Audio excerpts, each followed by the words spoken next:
Buenos días, hermanos, buenos días a todos. Estuvimos un mes en Inglaterra y casi no dejó de llover y los ingleses quejándose todos los días. ¿Cuándo llega el verano? ¿Cuándo llega el verano? Pues es un alivio que haya llovido ayer y hoy, ¿verdad? Que así sea, gracias a Dios. Pues muy bien, vamos a ir a la palabra. ¿Así? Sí, vale, ya me diréis si se escucha bien. Os quiero llevar esta mañana a un texto en el Evangelio de Juan, capítulo 1, versículo 14. Un versículo, aunque veremos un poco del contexto también en algunos momentos. Un texto que contiene pocas palabras, pero cuyas ideas son muy profundas. Vamos a leer Evangelio de Juan 1, 14. Dice, y el Verbo se hizo carne y habitó entre nosotros, y vimos su gloria. Gloria como del unigénito del Padre, lleno de gracia y de verdad. Mientras intentaba preparar este mensaje, con este texto delante, pensaba, ¿cómo voy a hablar de esto? Este texto contiene algo tan profundo y misterioso que nuestras palabras no son adecuadas. Pedimos un momento la ayuda del Señor para que nos ayude Él a entender su palabra.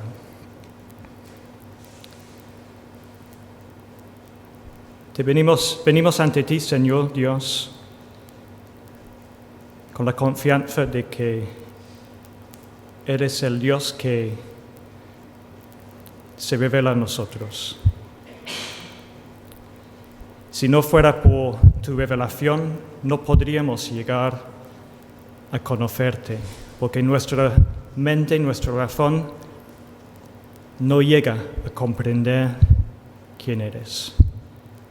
Pero gracias te damos, Señor, porque te has revelado a nosotros, porque tenemos la Biblia, tu palabra, y porque Cristo vino. El Verbo se hizo carne, lo que vamos a meditar esta mañana. Ayúdanos, Señor, a entender para ver tu gloria. En el nombre de Cristo. Amén. Ciertamente, como vamos a ver, estamos ante un gran misterio. Sin embargo, el concepto de misterio no es algo desconocido cuando miramos al mundo a nuestro alrededor. Hay muchas cosas sorprendentes y muchas cosas misteriosas en el universo. Cada criatura tiene sus particularidades. Vi hace poco un documental sobre, y había una planta con esa forma, con un agujero arriba, y como sabes, las flores pues emiten un olor agradable para atraer a las moscas, los insectos, las abejas, y esto tenía como una forma así para que cuando llegara el insecto cayera dentro. Y dentro pues hay el néctar que el insecto está buscando, pero también hay el polen que la planta quiere que el insecto lleve ese polen a otra planta para la reproducción, ¿no? Pero lo curioso de esta planta es que dentro las superficies son lisas. Entonces entra el insecto y cae donde está el polen y el néctar y luego no puede salir. El polen le impide volar y como es liso no puede trepar hasta salir de la planta. Y algunas plantas, me diréis, pues algunas plantas comen los insectos, ¿verdad? Pues quizás es por eso que la mosca pobre está ahí para siempre y va a morir. No, la planta en ese caso no va a comer el insecto, sino que el día siguiente, esta misma superficie que era lisa se vuelve áspera. Y ahora el insecto puede trepar y salir de la planta. Yo miro eso y pienso, ¡qué maravilla! ¡Qué sorprendente es el mundo a nuestro alrededor! Hay tantas cosas y esto es solo una planta. Hay muchas cosas que nos sorprenden y nos maravillan en el universo. O hablemos de la física. Yo no sé mucho de física, pregunté a mi hijo. Si queréis saber de física, podéis preguntar a Timothy. Y me habló un poco de la mecánica cuántica. ¿Alguien entiende la mecánica cuántica? Bueno, me dijo Timothy, hay un físico que se llama Richard Feynman, que dice, si crees que entiendes la mecánica cuántica, es que no lo entiendes. Y es así, cuando los expertos, los físicos, llegan a mirar en tanto detalle cosas como estos a nivel muy, muy pequeño, más pequeño que los átomos. Cuando llegan a estudiar eso, no lo entienden, hay algo misterioso. Chesterton, el escritor, dijo, la verdad tiene que ser necesariamente más extraña que la ficción. La ficción está limitada a lo que podemos imaginar nosotros, los seres humanos. Pero muchas veces la verdad de lo que hay en el universo es más extraña de lo que podríamos imaginar. Hay muchas cosas que nos sorprenden y muchos misterios. Y cuando hablamos de Dios, la persona de Dios, no nos debe sorprender que hay misterio. Llegamos a comprender a Dios hasta cierto punto, según lo que Él nos ha revelado, pero hay cosas acerca de Dios que escapan nuestra comprensión. Si no fuera así, estaríamos creando un Dios en nuestra imagen, según nuestra comprensión. De hecho, a lo largo de la historia, muchas de las herejías acerca de Dios eran precisamente sobre esto, para intentar comprender al Dios incomprensible, le bajaban para encajar en su mente y entonces distorsionaban lo que las Escrituras revelan acerca de Dios. Uno de los grandes misterios acerca de Dios que escapa nuestra comprensión es la doctrina de la Trinidad. No es nuestro foco en esta mañana, aunque en algún momento veremos que tiene que ver con lo que vamos a estar estudiando. La Trinidad dice, la doctrina de la Trinidad dice que Dios es uno en tres personas, Padre, Hijo y Espíritu. Y cada persona es distinta, pero comparten una misma esencia. Y esto escapa nuestra comprensión. El segundo gran misterio tiene que ver con la persona de Jesús. Y de eso se trata nuestro texto en esta mañana. La doctrina de la encarnación afirma que Jesucristo es plenamente Dios y plenamente hombre. Dos naturalezas unidas en una sola persona. Unidas, pero no mezcladas. Y Jesús es perfecto en divinidad y perfecto en humanidad. Y pensamos, ¿cómo puede ser eso? Pero ese es el misterio de quién es la persona de Jesús. Hay pocas enseñanzas más importantes que la persona de Jesús en su encarnación. Y quiero animaros en esta mañana en que nunca debemos cansarnos de volver vez tras vez a meditar sobre quién es Jesús y asombrarnos ante tan gran misterio. Este texto nos dirá que Dios caminó entre nosotros. Vamos a tomar uno por uno las 5 frases del texto. Empezamos con la primera. Y el Verbo se hizo carne. ¿Qué es eso del Verbo? Perdón, se nota un poco, es porque estoy afectando, ¿no? Sí. Perdón. El Verbo se hizo carne. ¿Qué es eso del verbo? El verbo, bueno, es la palabra logos en griego, que quizás nos puede sonar.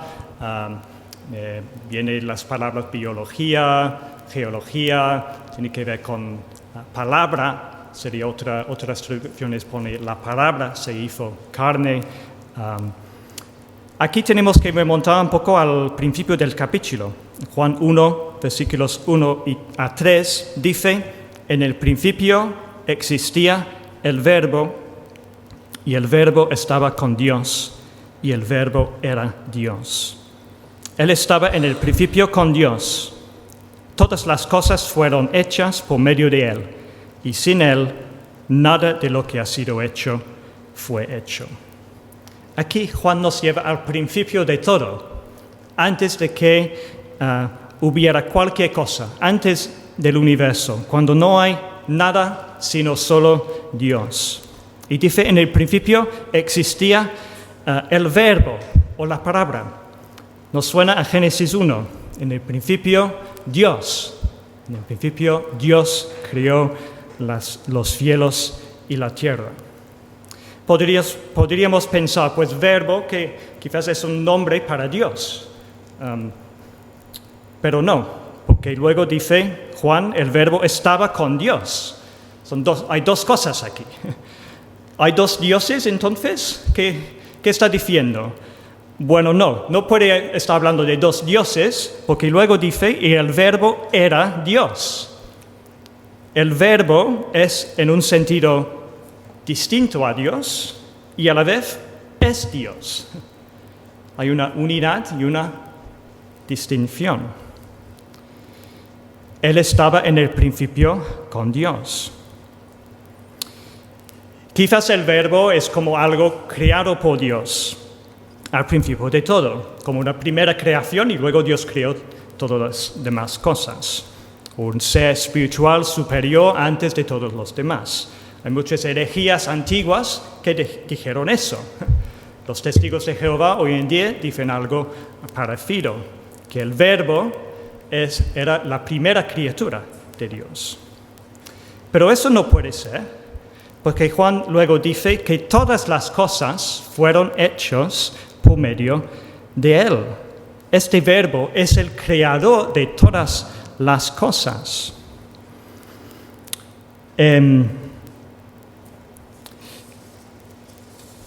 ¿Veis que hay algo misterioso aquí que escapa nuestra plena comprensión? Son textos, este tipo de texto, que llevó los primeros cristianos a esa conclusión, que Dios es uno en 3 personas. Que Dios es uno en 3 personas. Y que la segunda persona de la Trinidad, aquí se llama el Verbo, otros textos hablan del Hijo. Este estaba en el principio. Dios era Dios y estaba con Dios. Nos habla de la preexistencia, de la eternidad y de la naturaleza divina, de aquel que Juan llama el Verbo o la palabra. Y tiene sentido porque a lo largo de todas las Escrituras vemos que Dios actúa por medio de su palabra, crea por medio de su palabra. Dios dijo sea la luz. Y era la luz. Entonces Juan nos habla del Verbo que estaba con Dios y era Dios. Y entonces dice, se hizo carne. El Verbo llegó a ser carne. La segunda persona de la Trinidad, el Hijo eterno, tomó un cuerpo humano, se hizo hombre. No se convirtió en hombre dejando de ser Dios, seguía siendo Dios, aunque algunos de sus atributos estaban como veladas mientras caminaba entre nosotros. Dios, el Verbo, se unió con una naturaleza humana, y eso para siempre.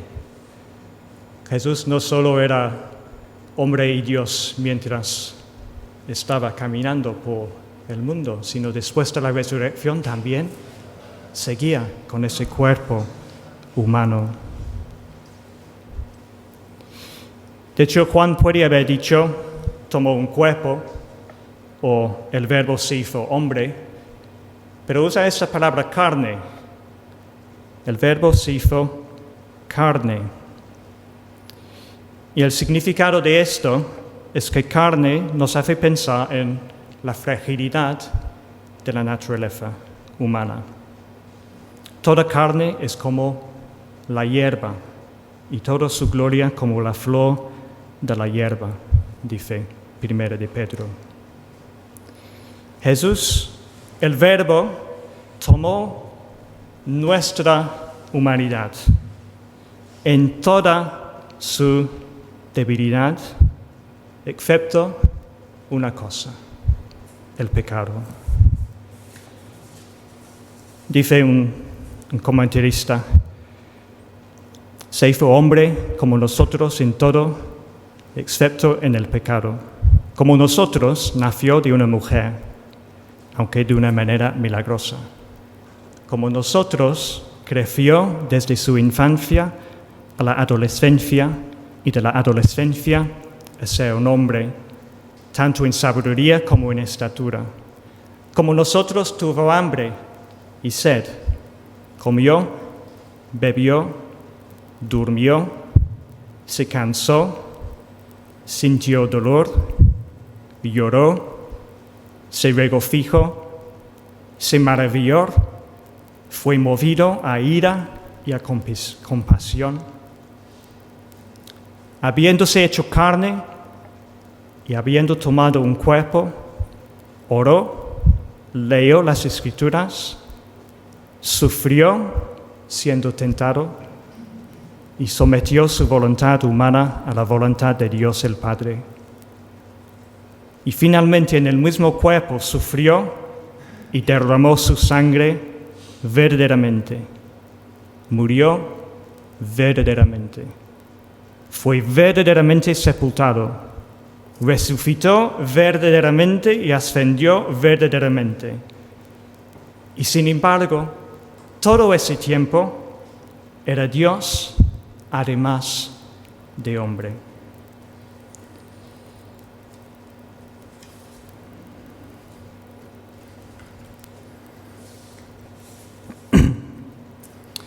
La segunda frase dice, habitó entre nosotros. Aquí habitó es una palabra especial que comunica la idea de habitar en una tienda.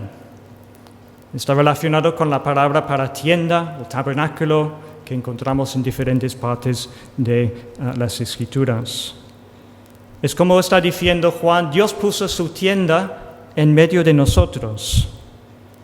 Durante un tiempo corto, Dios residió en carne entre la humanidad que había creado.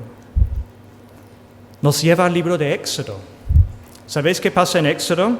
Dios rescata a Israel de la esclavitud de Egipto y los lleva al monte Sinaí, y ahí construyen una tienda, conocido como el tabernáculo.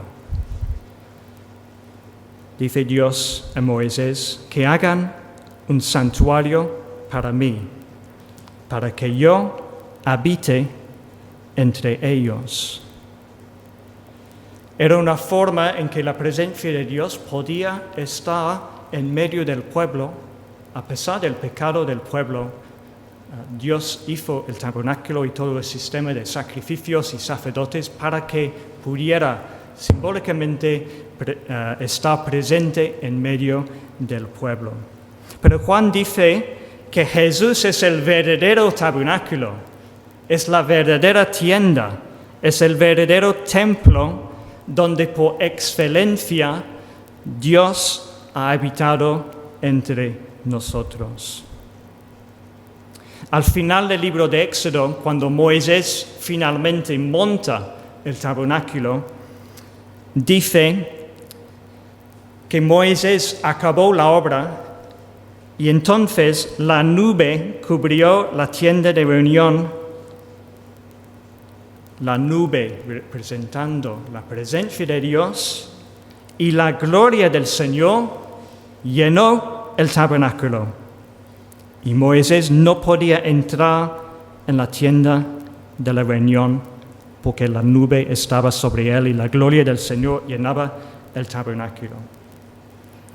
Cuando construyeron el tabernáculo en el desierto y Dios descendió en la nube, se veía la gloria de Dios en medio del pueblo.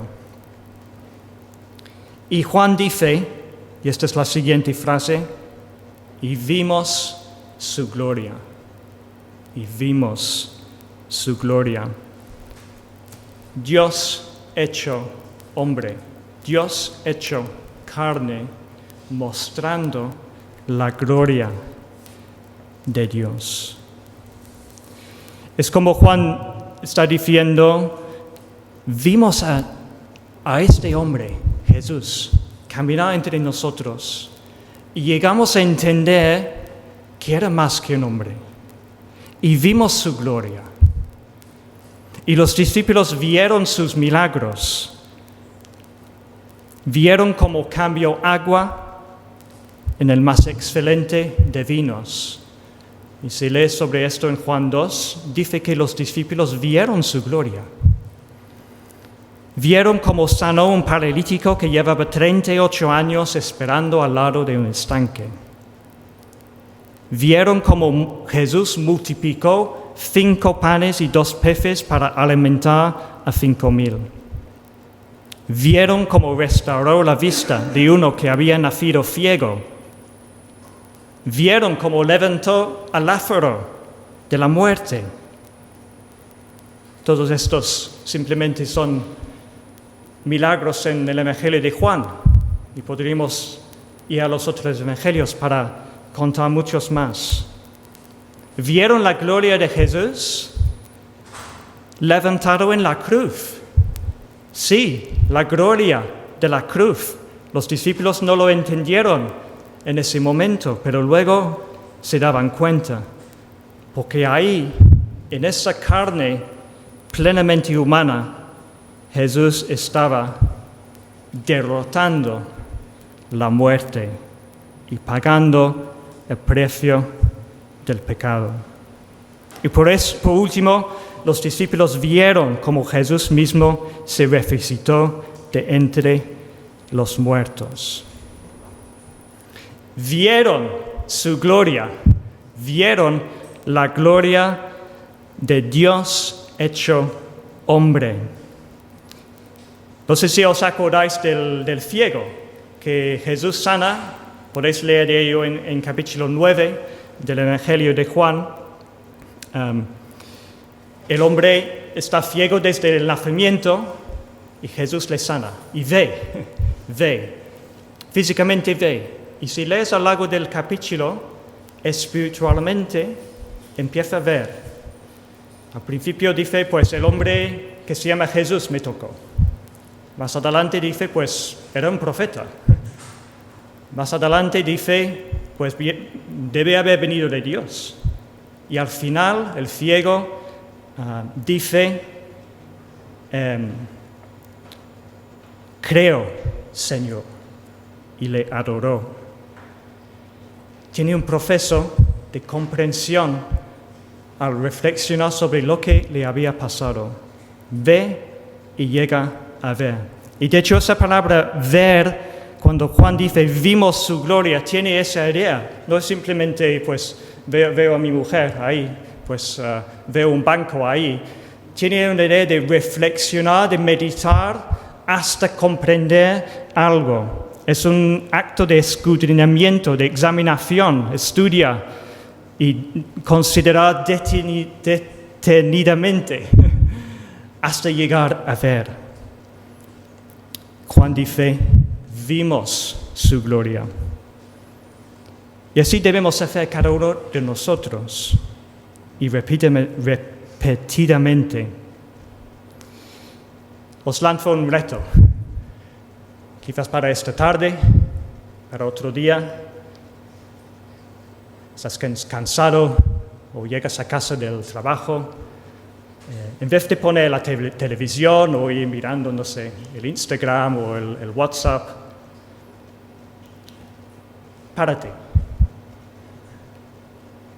Pon el texto bíblico delante de ti, quizás este mismo texto, y míralo hasta que lo veas. A veces nos falta tiempo para parar y contemplar y reflexionar sobre quién es Dios y quién es Jesús. Vivimos vidas con tantas distracciones y tanta prisa, pues paramos y sin hacer nada más ponemos a Jesús delante con la ayuda del texto bíblico y miramos hasta que veamos. ¿Qué es la gloria que vieron? Hemos hablado de los milagros que hizo Jesús.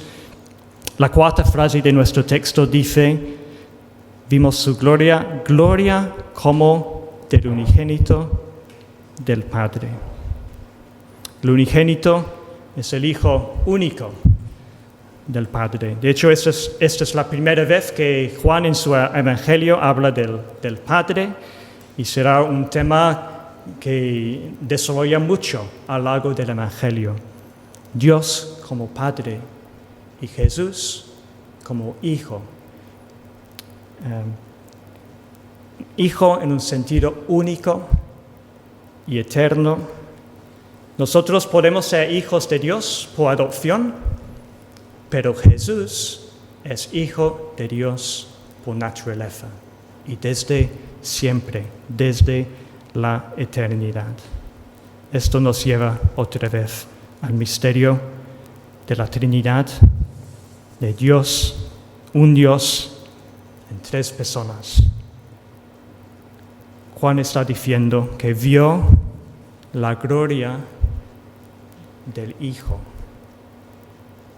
Vio la gloria de Dios. Los cielos cuentan la gloria de Dios, pero es un refleja la gloria de Dios. Nosotros podemos glorificar a Dios, es un reflejo. Pero Jesús, porque es Hijo de Dios, tiene la mismísima gloria de Dios. La mismísima gloria de Dios en Él. Es la mismísima gloria de Dios. Y esta gloria también está descrita en esta última frase de nuestro texto, que dice lleno de gracia y de verdad. Hemos estado hablando del Verbo, del Dios eterno, que se hizo carne, Dios hecho hombre. ¿Pero por qué? ¿Por qué vino? Porque el Verbo se hizo carne. Pues el mundo estaba en tinieblas, en oscuridad. La humanidad había abandonado a su Creador y se había hecho ciegos espiritualmente. Habíamos dejado a mirar a Dios y habíamos empezado a adorar a cosas creadas, a fabricar ídolos, a perdernos en la injusticia y el pecado. Y la humanidad estaba acumulando transgresiones y culpabilidad y vergüenza. ¿Y qué necesitaba? La humanidad necesitaba una luz que brillara en las tinieblas. Necesitaba a uno que mostrara con toda claridad la revelación de Dios. Uno lleno de verdad porque es la verdad. Jesús lleno de verdad porque es la verdad. Como Él dijo, yo soy la verdad, el camino y la vida. La verdad habitó entre nosotros y reveló cómo es Dios. ¿Y qué necesitaba la humanidad? Pues un Salvador, alguien que rescatara a nosotros de nuestra miseria. Uno que rescatara a la humanidad de la esclavitud del pecado, que rompería el poder de la muerte y que restauraría la imagen de Dios que se había torcido en nosotros. Alguien lleno de gracia. ¿Veis aquí? Lleno de gracia y de verdad. Porque necesitábamos ver la verdad y necesitábamos recibir la gracia de Dios. ¿Qué es la gracia de Dios? Es el favor inmerecido. No merecemos que Dios nos perdone, que Dios nos dé misericordia. Pero Jesús, el Verbo hecho carne, estaba lleno y es lleno de gracia. Y por eso vino para traer el perdón de pecados y para limpiarnos de nuestra culpa y vergüenza.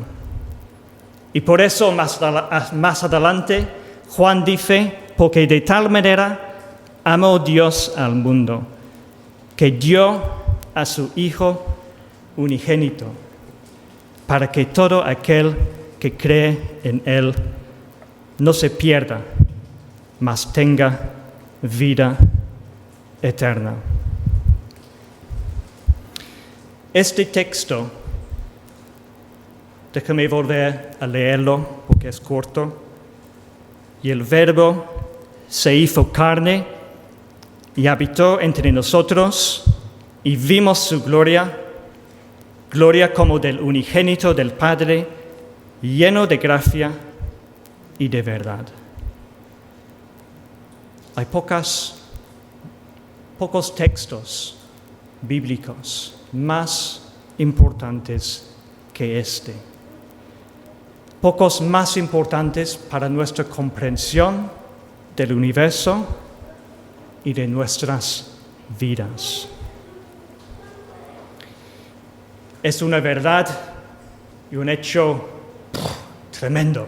Ay, puedes tener cualquier teoría de la realidad del universo, pero si no tienes esto ahí, el Verbo hizo carne, Jesucristo, si no tienes eso, no tienes un concepto adecuado de la realidad.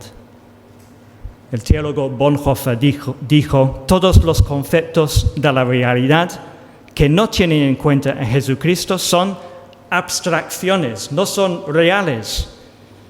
El mundo no tiene realidad propia, independientemente de la revelación de Dios en Cristo. Y aquí Dios nos llama a cada uno de nosotros a ver la gloria del Verbo encarnado, de verlo, de creerlo, de responder de tal forma que recibamos su salvación.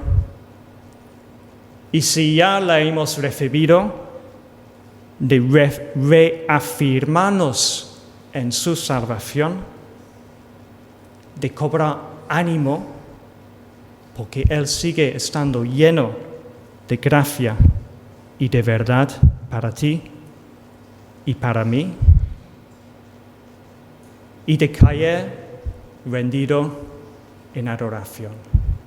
Porque si ves la gloria de Jesús, no puedes hacer otra cosa que caernos en adoración. Como hizo el ciego, como hizo Tomás, cuando vio Tomás al Jesús resucitado, cayó y dijo: Señor mío y Dios mío. Hemos sido criados para eso, para caernos ante Dios y ante Jesús en adoración.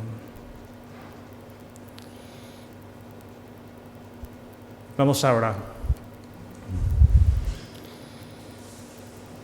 Señor, te damos inmensas gracias por tu palabra y porque no te has dejado sin testimonio, sin revelación, sino que nos has hablado claramente en tu palabra y a través de tu Hijo Jesucristo. Y pedimos, Señor, que nos ayudes a ver esa gloria y responder con nuestras vidas, con fe y con adoración. Amén.